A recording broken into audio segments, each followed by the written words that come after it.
O diagnóstico precoce do câncer de mama faz com que tenha um tratamento mais efetivo? O câncer de mama é uma doença curável.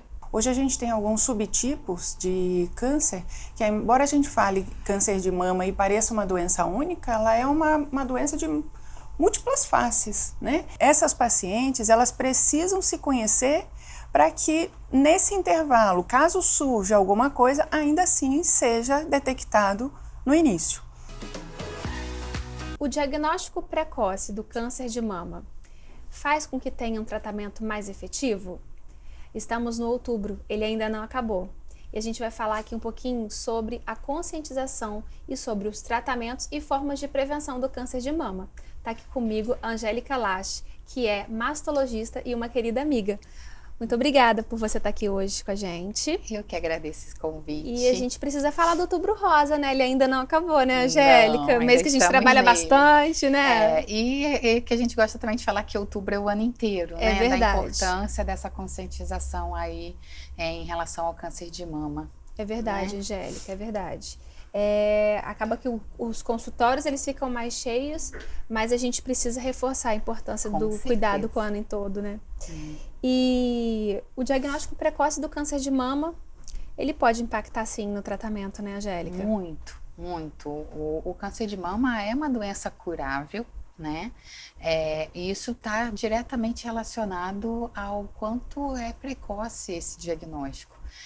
Quanto mais precoce, melhores são as chances de uma resposta definitiva ao tratamento, né? É verdade. E a gente sabe que tem fatores de risco para o desenvolvimento do câncer de mama. Isso tem sido muito falado cada vez mais. Sim, a gente tem alguns fatores de risco que não são modificáveis, né? O próprio fato de ser do sexo feminino é um risco. A gente tem câncer de mama em homens também, mas a gente sabe que a incidência é muito maior em mulheres do que em homens, até pelo volume de tecido glandular mamário nas mulheres em relação aos homens, né? A idade a gente não consegue mudar, uma história familiar ou uma história genética, né? Ali a gente não consegue modificar, mas a gente também sabe hoje que a gente tem alguns fatores de risco modificáveis, que é a obesidade ou o sobrepeso, né, o consumo de álcool, o tabagismo, o sedentarismo, são alguns fatores que a gente pode modificar e com isso tentar diminuir um pouquinho o risco de desenvolver a doença. É verdade. Uma coisa que está sendo falado, que eu acho que está em alta também, é sobre a amamentação. Quando a gente pensa em fator de proteção, a amamentação ainda continua sendo um fator de proteção, Angélica? Sim, a gente diz que o tecido glandular mamário ele só se desenvolve por completo com a amamentação. Então você tem um tecido maduro, né? Então isso seria um fator protetor.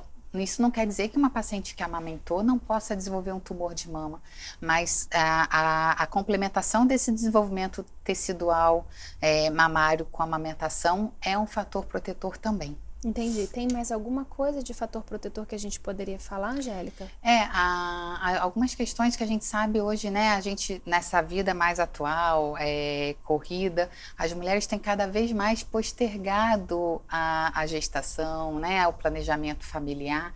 E a gente sabe que isso também ali, uma gestação numa idade mais avançada, a partir de 30 anos, também seria um fator um pouquinho mais de risco. Então, seria uma outra característica que a gente sabe que pode aumentar um pouquinho mais o risco. Mas não pode pôr como exclusivo esse sendo um fator determinante, mas a gente sabe que uma gestação com uma amamentação numa idade mais precoce teria algum fator protetor também. Entendi. E as pessoas, assim, tem pessoas que são geneticamente mais suscetíveis mesmo a desenvolver o câncer de mama, né? São pessoas que têm mutações genéticas. Isso. Fala um pouco mais dessas mutações e as outras coisas que você acha importante.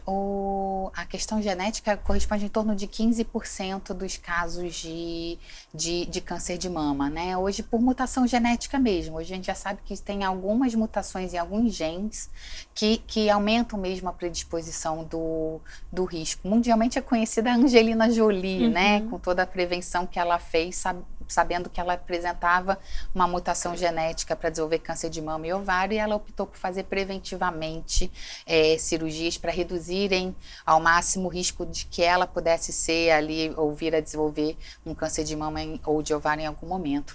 Mas hoje a gente sabe isso, e hoje até mesmo dentro do tratamento oncológico a gente já sabe também que dependendo de algumas características mais específicas tumorais, sabendo que aquela paciente também é portadora, além do diagnóstico de câncer de mama, de uma mutação genética, em alguns subtipos tumorais a gente já vem mudando qual é a linha de medicação a ser feita quando é uma paciente com aquele mesmo tipo tumoral e geneticamente apresentando uma mutação em relação à medicação que a gente faria numa paciente que não é geneticamente mutada. Entendi. Isso é muito avanço, né? E é muito legal como é que esses exames, eles definem, determinam e mudam o tratamento, às vezes, de um ano para o outro, né, Angélica? Com certeza. Porque toda hora a parte oncológica, ela está sendo constantemente atualizada, né? Em relação a questão genética, imunoterapia, drogas que a gente chama de terapia-alvo, são medicações que vieram a acrescentar ali a ação da quimioterapia, da hormonioterapia ou endocrinoterapia, que é a medicação oral em alguns tipos tumorais, e com isso a gente evoluiu muito, tanto que hoje a possibilidade de cura numa paciente com diagnóstico de câncer de mama é em torno de 85%, e ela vai a 95% quando ela é diagnosticada num estadiamento mais inicial, né? Então isso é ótimo, né? A gente Com fica certeza. muito feliz, né? Por isso que a gente pede tanto para vocês fazerem os exames de rotina. Exatamente. Na verdade, eu preciso chamar as pessoas para poderem se inscrever no canal, porque toda terça-feira tem um vídeo novo aqui. E vamos falar sobre mitos que a gente escuta no consultório. Reposição hormonal ou uso de prótese de mama, vamos falar de cada um, né?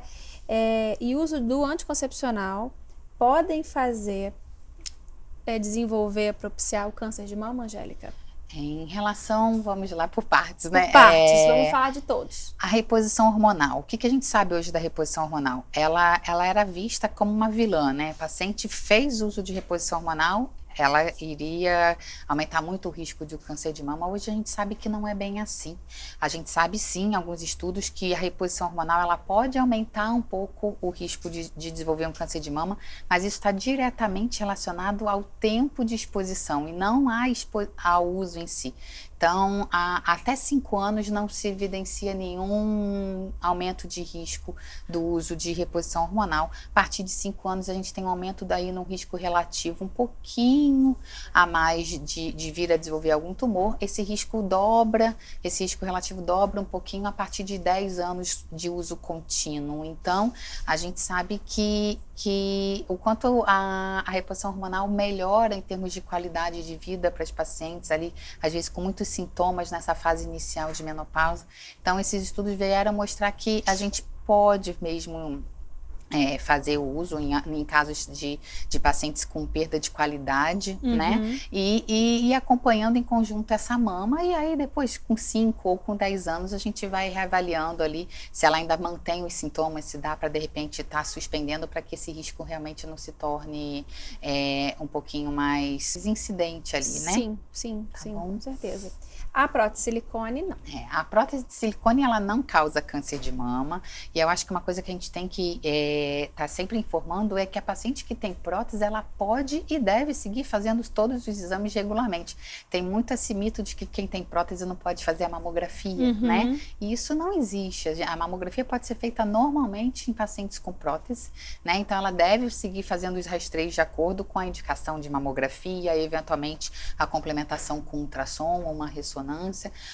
A prótese, na verdade, ela tem um risco raro de um tipo mais específico de linfoma por conta da presença da prótese ali na cápsula, mas ele é bem raro, tanto que não é contraindicado fazer uso de próteses nem em pacientes com diagnóstico de câncer de mama, quando em algum momento a gente precisa indicar uma mastectomia com reconstrução. É verdade. E o anticoncepcional também não, né? Não, anticoncepção não tem mesmo nenhuma evidência de aumento de risco para desenvolver câncer de mama, então a gente às vezes se depara com aquela paciente que chega ansiosa porque tem um nódulo ou tem uma história familiar e está fazendo uso do anticoncepcional, mas não tem nenhuma evidência de que a gente precisasse suspender. É verdade. E a gente sabe que a paciente, a Sociedade Brasileira de Mastologia orienta que a paciente deve começar a fazer exames de rastreio, caso ela não tenha fator de risco ou história familiar, a partir dos 40. Isso ainda é uma verdade. Isso ainda é uma verdade no sentido de que o Ministério da Saúde ainda preconiza anual a partir dos 50 anos, mas a gente, como Sociedade Brasileira de Mastologia, a gente recomenda a mamografia anual a partir dos 40, até mesmo pela essa questão de que a gente já tem alguns dados sobre a nossa própria população, né? Porque antes todos os estudos vinham ou americanos ou europeus, e hoje a gente já tem um estudo nacional, que foi o estudo Amazonas, que avaliou mesmo a população brasileira. E hoje a gente sabe que quase em torno de 40% dos casos são de diagnósticos de câncer de mama no Brasil ocorrem abaixo dos 50 anos, que estaria fora do que o Ministério da Saúde recomenda. E ainda assim, em torno de 17% dos casos são inclusive abaixo de 40 anos. A população brasileira, a sul-americana no total, ela tem um risco aí de desenvolver, ainda não é muito bem definido se isso é realmente um risco ou se é porque a maior população é uma população mais jovem em relação à população de outros países, de referência em outros estudos, mas a gente sabe que é importante fazer ali dentro da rotina ginecológica o exame clínico das mamas e eventualmente um ultrassom até mesmo abaixo dos 40, que a gente tem uma incidência significativa em idades mais precoces. Sim, é verdade. E quando a paciente ela tem uma história familiar de um parente de primeiro grau, aí a gente começa a rastrear antes, com a mamografia, né, Angélica? A gente considera 10 anos abaixo da idade do diagnóstico desse familiar de primeiro grau, né? Às vezes uma mãe, uma irmã. Então, se a mãe desenvolveu aos 40 anos, teoricamente ela teria que começar esse rastreio aos 30 anos. Né? Isso independente da questão genética, de avaliação que hoje a gente já tende a querer investigar um pouquinho mais também, né? Mas mesmo que a gente não tenha essa investigação, ou se essa investigação for negativa para a mutação, ela tem o benefício de começar um rastreio 10 anos antes. Antes desse parente de primeiro grau, tá, joia? E na consulta ginecológica de rotina, a gente faz o exame das mamas, a gente pede os exames também. E quando tem alguma alteração, a gente acaba encaminhando para vocês. Tanto por doenças malignas, quando a gente tem essa suspeição, como também por doenças benignas da mama, né, Angélica? Sim, eu acho que hoje a mastologia, ela antes era uma subespecialidade da ginecologia e hoje ela se tornou mesmo uma outra especialidade. E é muito comum isso, né? O ginecologista, quando ele tem a possibilidade de trabalhar em conjunto com o mastologista, ele fica muito mais confortável na sua rotina ginecológica, porque às vezes a sua interpretação de um nódulo, ali mesmo na radiologia, tendo uma característica de benignidade, pode ser um pouquinho diferente da do mastologista dentro de um contexto, de repente, de história familiar ou idade da paciente, alguma outra característica. Então, é sempre bom poder ter essa questão de um tratamento multidisciplinar, né? É verdade. Até porque também seus olhos são muito mais treinados do que, né, para ver doenças muito mais graves do que a gente no ambulatório de ginecologia. Mesmo que durante a residência a gente passe pelo ambulatório, a nossa prática ela é menor, né, com as doenças mais graves da mama. Então, eu acho super interessante a gente ter essa parceria, manter essa parceria, não né? E eu acho que é importante entenderem mesmo que o ginecologista, ele é o clínico da mulher. Então, é muito importante que dentro dessa rotina ginecológica, tanto a paciente quanto o profissional, ele se atente de que não é só mesmo a coleta de um preventivo, é examinar o corpo feminino como um todo e incluir a investigação das mamas sempre. Né? É verdade. E aí, você já se inscreveu no canal? Se inscreve porque toda terça-feira tem um vídeo novo para você. E a gente tem aqui mais uma convidada que chegou, mastologista querida, Gisele. Obrigada. Obrigada por você ter vindo. Obrigada eu pelo convite. E é muito bom a gente poder falar do Outubro Rosa, da gente poder, né, promover saúde e orientação. Sem dúvida, né? sempre. E uma coisa, Gisele, que eu vejo é que antigamente, eu acho que agora está se perdendo isso, ainda bem, que falava do autoexame. Ele é importante, mas ele não substitui a consulta, o exame ginecológico e a mamografia, né, Gisele? Sem dúvida. O método de rastreio continua sendo, como sempre foi, a mamografia. O autoexame, ele é um complemento para que a paciente, para que nós possamos nos conhecer e para que permita que naqueles casos em que a paciente não tenha o mesmo acesso daquela paciente de consultório, né, as pacientes do SUS, que não têm o mesmo acesso à mamografia a partir dos 40, que não têm acesso à mamografia anualmente, como é preconizado pela Sociedade Brasileira de Mastologia, Ginecologia, Oncologia. Essas pacientes, elas precisam se conhecer para que nesse intervalo, caso surja alguma coisa, ainda assim seja detectado no início. Mas método de rastreamento, que é o desejável para que a gente pegue lesões impalpáveis, diagnóstico bem inicial, é a mamografia. E avaliado, logicamente, pelo mastologista, pelo ginecologista, não aquele exame de deixar na gaveta, né? Exatamente, porque isso também é muito comum, né, gente, infelizmente. A gente às vezes pega exames com 1 ano de atraso. Sim. Não levei, eu fiz, mas não levei, então acaba que é como se não tivesse feito, né? Porque se foi uma lesão que progrediu, a gente vai precisar de uma nova. E perdeu-se o tempo e a oportunidade de fazer o diagnóstico. A máquina não lê o exame, né? Quem lê o exame é o médico. E vai associar com o exame médico, vai avaliar se há necessidade de algum complemento. Então é extremamente importante tanto fazer quanto levar ao seu mastologista para avaliar. Para avaliar, exatamente. Ano passado a gente se encontrou também do Outubro Rosa para poder fazer essa campanha de informação e a gente falou sobre o atraso ainda das pacientes em colocarem suas rotinas em dia, ginecológica por conta da pandemia. Esse ano eu já notei uma grande melhora, e vocês? Também. Eu já voltei a pegar casos iniciais, que em 2022 a gente quase não viu, a gente viu casos já bastante avançados pelo atraso, tanto de consulta quanto de exames. Esse ano eu já tive um número bem maior, tendendo à normalidade que a gente antes tinha aí de diagnósticos precoces. Você também, Angélica? Sim, acho que aquele momento ali daquela queda na procura por exames ali que a pandemia acabou trazendo, a gente já está conseguindo voltar a uma normalidade. Uma normalidade, né? E uma coisa que eu acho que a gente podia falar também é que a medicina está ajudando cada vez mais esse tratamento ser eficaz e mais precoce, né? Sim. Os exames, tomossíntese. E em relação à parte cirúrgica, porque tem muitas pessoas que acham que vai descobrir, teve o diagnóstico, tem que operar e depois fazer a químio. Isso é muito dinâmico, depende de cada tipo de doença. Sim. De cada tamanho, né, da doença, da extensão da doença. Não só de acordo mais com o tamanho da doença. Hoje a gente tem alguns subtipos de câncer, que embora a gente fale câncer de mama e pareça uma doença única, ela é uma doença de múltiplas faces, né?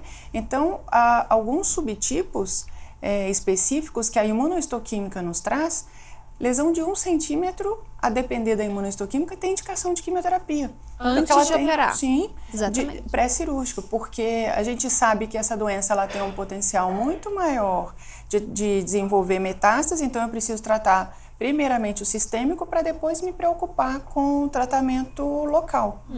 E a quimioterapia ela não deixa de estar também realizando um tratamento local, né?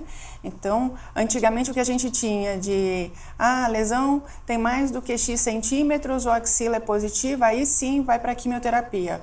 Hoje já não existe essa regra, vai depender da imunohistoquímica, vai depender sim do tamanho mama-tumor, vai depender do tamanho do tumor, mesmo numa mama grande, dependendo do tamanho do tumor, ela tem indicação a iniciar pela quimio. É bem variada a possibilidade terapêutica. Sim. Na prática, a gente vê muita ansiedade da paciente querendo operar, né? Sim. E às vezes explicar isso é um pouco mais difícil. Há uma falsa ideia de que tratar é tirar o tumor dali. Então, cabe a nós conversar com ela e mostrar que do mesmo jeito que aquele remédio, aquela quimioterapia está agindo nas células circulantes, ela também vai agir e ela vai ver isso, ela vai poder ver e vai ser mensurado isso pelo mastologista mês a mês ao longo da quimioterapia, mostrando para ela a redução tumoral.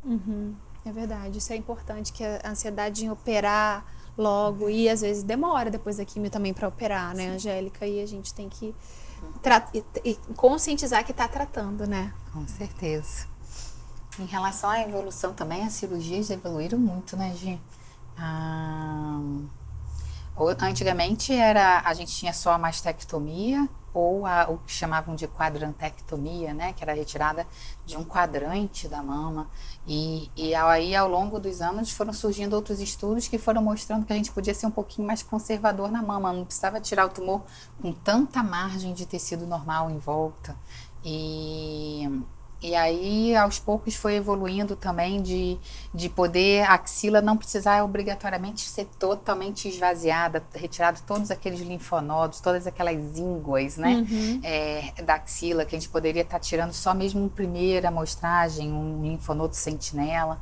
Depois veio mostrando que a gente pode fazer isso numa paciente pós-químio, mesmo que inicialmente ela tivesse uma axila clinicamente positiva, dependendo aí de alguns fatores tumorais e de decisão de que o melhor momento era mesmo começar por um tratamento com quimioterapia. Se aquele linfonodo, a gente fala negativou, né? Se a gente não palpa mais ele clinicamente comprometido ao final do tratamento, a gente pode dar o benefício de não ser mais tão invasivo. E aí veio evoluindo tudo também para tentar melhorar um resultado estético para a paciente, né? E que antes era agregada a um cirurgião plástico exclusivamente, hoje a gente já tem a formação de mastologistas, né, no curso de oncoplastia, permitindo que no mesmo ato essa paciente seja operada, tratada pelo seu mastologista e seja também feita a reconstrução daquela mama, a simetrização da mama oposta, trazendo ainda mais, agregando ainda mais benefício ao tratamento, porque a partir do momento que essa paciente tem um equilíbrio emocional preservado, né, evitando-se aquelas assimetrias muito desconfortáveis que a gente via no passado, ou a mastectomia, hoje a gente já consegue balancear isso tudo num mesmo ato e com um único médico, porque a gente sabe que a lei da reconstrução ela já existia, ela não é nova, mas agregar profissionais numa única cirurgia não é fácil. Verdade. Né? Então, essa formação do mastologista em oncoplastia que nós temos facilitou também essa oferta desse benefício para o paciente. Para o paciente, isso é muito principalmente para legal. paciente do sistema público, né? A gente poder oferecer um resultado em que ela saia com uma, né, satisfeita com o resultado cirúrgico. Isso melhora ali a questão emocional e melhora até mesmo a adesão dessa paciente ao tratamento. Né? É verdade, Angélica. E a gente tem também agora uma outra coisa que eu adoro falar, que a gente tem compartilhado experiências, né? No pós-tratamento ou quando vai começar o tratamento, da gente pensar em qualidade de vida sexual para essa mulher, porque isso também vai fazer com que ela tenha mais autoestima, com que ela se sinta mais feliz e satisfeita, que às vezes a cirurgia pode deixar ela talvez mais tímida, e a gente, por conta das medicações oncológicas, ela tem um ressecamento, uma atrofia da vagina e incômodos, na verdade. A gente precisa se preocupar com isso também, né? Sem dúvida. Com certeza. E a partir do momento que a gente vê os estudos mostrando para nós que no Brasil 30% dessas pacientes acometidas pelo câncer de mama, elas estão abaixo dos 50 anos, ou seja, elas ainda não entraram na menopausa, elas vão sentir ainda mais intensamente os efeitos da quimioterapia, né, causando aí uma menopausa brusca, repentina, trazendo sim não só os desconfortos dos calores, mas também os desconfortos vaginais, como você disse, do ressecamento, da atrofia. Então a evolução hoje no tratamento da quimioterapia está nos permitindo um controle muito maior da doença, está nos permitindo muito mais frequentemente a cura, mas com um peso, né, uma ação adversa, que é a qualidade sexual, a qualidade de vida, às vezes, dessa paciente com seu parceiro. E, em contrapartida, precisa surgir né? Como vem surgindo, como a gente já tem aqui com você em Volta Redonda o laser vaginal, que é inegável o benefício a essas pacientes. Como que a gente consegue se preocupar com a saúde sexual da mulher e aquelas que não têm indicação, né, de fazer uso de estrogênio, acabam se beneficiando do laser, né? E melhorando a qualidade de vida, melhorando a forma como ela se relaciona, até com o parceiro e com o mundo também, né? Sem dúvida. Para vocês, assim, qual que é o papel da família no acolhimento diante do diagnóstico do câncer de mama, do que vocês veem na prática de vocês? Essencial. Tem um pilar que eu considero de fato essencial: a espiritualidade, a família e essa relação médico-paciente. Não adianta uma paciente que tem adesão, mas que ela não confia. Em algum momento, ela tem adesão num primeiro momento, mas se ela não confia que aquele medicamento, aquilo tudo ali vai trazer um resultado, os efeitos adversos, as dificuldades do caminho, vai trazendo alteração psicoemocional a essa paciente, que se ela não tem um apoio familiar de entender que ela está fragilizada, que ela se sente mais cansada, que ela se sente mais entristecida, que precisa que seja notado nela fatores de beleza interna, externa, que não estejam ligados àquilo, como ela imagina, aquilo que ela perdeu. Um cabelo, uma areola, uma mama, né? Então é importante esse elo familiar de apoio, esse elo espiritual que traz esse conforto, essa força para ela acreditar que aquilo ali vai ter um fim, que aquilo ali tem teve um começo, um meio, que é o tratamento, e vai ter um fim, que as coisas vão se normalizar, né? Então, esse pilar eu acho de extrema importância no tratamento. É verdade. E eu vou querer que vocês deem algum recadinho para as mulheres aí que estão assistindo a gente, para as famílias que estão assistindo a gente, para elas virem, né, fazer os exames de rotina. Então, vou deixar a palavra com vocês. Fala você primeiro, Angélica. Bem, eu acho que o que a gente pode mandar de mensagem é o autocuidado, né? Você ter ali, apesar de a gente sabe que a vida hoje é muito corrida, todo mundo faz multitarefas, mas é importante você estar procurando regularmente o seu mastologista, o seu ginecologista, para fazer seus exames de rastreio anuais, e pensando sempre, olhando um pouquinho para si, né? Olhando essa questão do autocuidado, tentar incluir atividade física regular, incluir uma boa alimentação, incluir uma qualidade de sono, a espiritualidade, né? Acho que tudo isso realmente são fatores que estimulam um estilo de vida mais saudável e associados a exames regulares nos permite, caso eventualmente desenvolva algum tumor, que a gente descubra da forma mais precoce, quanto antes melhor, né? Verdade. E você, Gi? Pouco a acrescentar, né? Falou bastante coisa boa, né? Mas eu resumiria em autoamor. A partir do momento que a gente se ama, a gente se cuida. E se cuidar, para mim, é cuidar da alimentação, cuidar fazendo atividade física, como a Angélica falou, cuidar o mental, o espiritual, aquela nossa definição de saúde, né? Procurar fazer seus exames regularmente, permitir-se que, caso tenha alguma anormalidade, que ela tenha cura. Isso é autoamor. Verdade. Né? Verdade. Muito obrigada de vocês estarem aqui mais uma vez comigo. Eu que agradeço. Você sabe que vocês moram no meu coração. Você também. Muito obrigada. E é isso, gente. Toda terça-feira tem um vídeo novo para você aqui no canal. Se inscreve para você não ficar de fora de nenhum. Um beijo. E feliz Outubro Rosa e vamos fazer os exames.